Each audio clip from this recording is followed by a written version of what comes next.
Praise the Lord, hallelujah.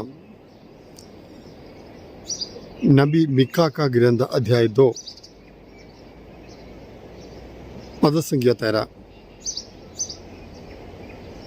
Mika 2:13। उनके राजा उनके आगे आगे चलेगा, प्रभु ईश्वर उनका नेतृत्व करेगा। उनके राजा उनके आगे आगे चलेगा, प्रभु ईश्वर उनका नेतृत्व करेगा। इस्राएल के घरानों को, यूदा के घरानों को एकत्रित करते हुए प्रभु कहते हैं कि उनके राजा आगे आगे चलेंगे, लेकिन उनको नेतृत्व करने वाला परमेश्वर है। कलीसिया का नेतृत्व करने वाला परमेश्वर है।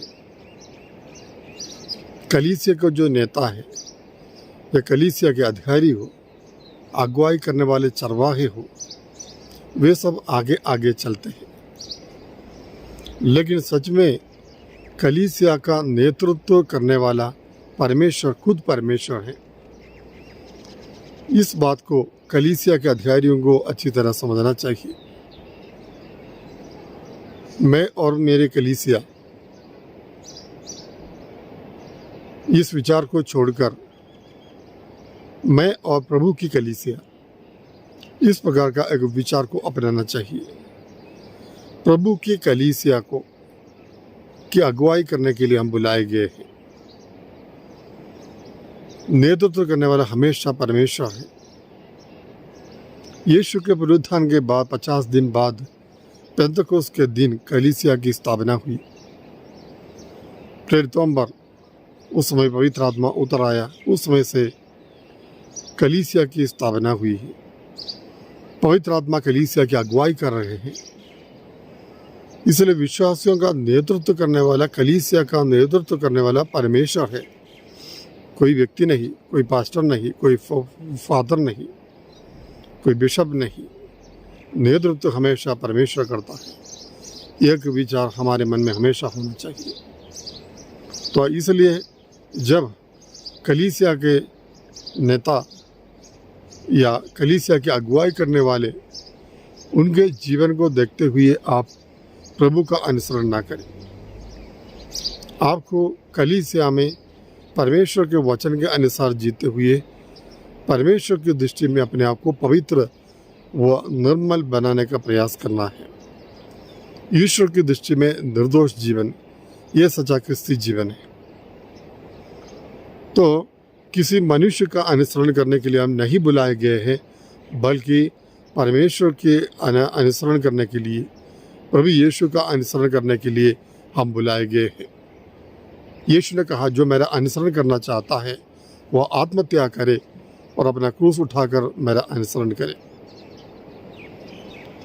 नबी यशायाह का ग्रंथ में अध्याय 55:2 में प्रभु कहता, मैं तुम्हें आगे आगे तुम्हारा आगे आगे चलूंगा, मैं तुम्हारे आगे आगे चलूंगा। पुराने विधान में हम देखते हैं इस्राएल जनता की अगुवाई परमेश्वर हमेशा करता है। अगुवाई करने वाला, नेतृत्व करने वाला परमेश्वर है। इस्राएल जनता मिस्र देश से रवाना हुई, उस समय प्रभु की मंजूषा लेकर वे चलते थे। इस मंजूषा के द्वारा प्रभु का सानिध्य उनके बीच में उपस्थित था।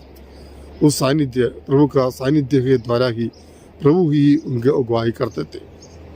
तो इसलिए जब वे जहाँ जहाँ भी जाते थे, इस मंजूषा को लेकर जाते थे।